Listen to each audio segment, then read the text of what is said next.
Je vais vous conter la fois qu'on a été filmé par la télévision, TV5. Ouais.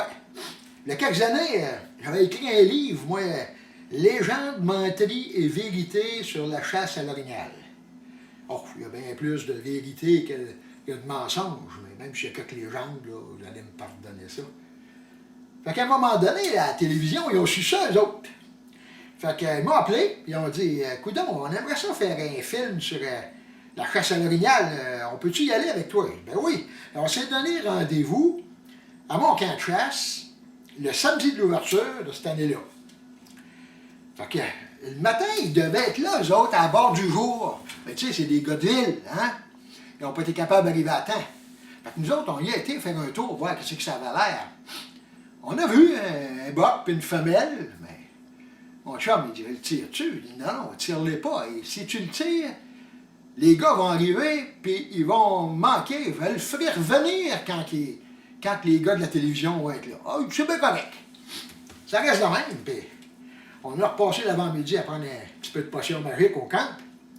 Ça fait que ma gang de la télévision a fini par arriver à midi. Fait que là, quand ils sont arrivés, les autres, il faut vous dire une affaire, c'est que notre camp, nous autres, il est bâti au pied d'un lac, à 1 mille du grand chemin, mais à un endroit que, là, 75 ans, il y a eu un moulin à scie. Un petit moulin à scie qui a scié bien du bois dans ce coin-là. Ce qui fait qu'en avant du camp, on a un tas de ripes. Vous savez, de la sciure de bois, là. Écoute, ça a 50 pieds par 30 pieds, là, c'est incroyable la quantité de ripes. Puis il y en a, je ne sais pas comment de pieds d'épais, là, de ça. Fait qu'eux autres, ils ont dit que ça veut dire qu'il y a des ripes de même.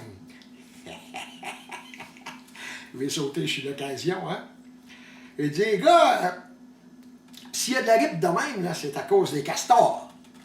Alors, comment ça? Il dit, ben oui, les castors, eux autres, ils vont chercher des trempes du long du lac, ils amènent ça ici, puis ils mangent l'écorce, eux autres, pour se nourrir, ils prennent les branches, font le barrage, font le cabane, tu sais, ils travaillent fort. Et là, c'est des petits moulins assis portatifs, ça, c'est des castors, ça. Ah bon, oui, mais il dit, je comprends pas, là, il dit, un gros tas de même, puis il dit, je vois même pas un maudit trempe ici qui traîne du long. Ah, voilà. T'as-tu vu des castors? Il dit, non. T'as-tu vu que le barrage était vieux? Oui. Ben, c'est ça. Il dit, il n'y a plus de trempe, il n'y a plus rien que de l'épinette. Les castors, ils ont tous bûché. Ils ont été ici de 15, 20 ans. Puis là, ils ont abandonné le site pour aller à une place qui avait du trempe. Tu sais, c'est bien ça marche. Fait que le gars, il a dit, ah ben, ça parle au maudit. Il dit, je pensais jamais que ça travaillait de même des castors. Fait que mes deux chums à côté, Mick et Jack, là, ils en riaient une shot, tu comprends, d'entendre ça.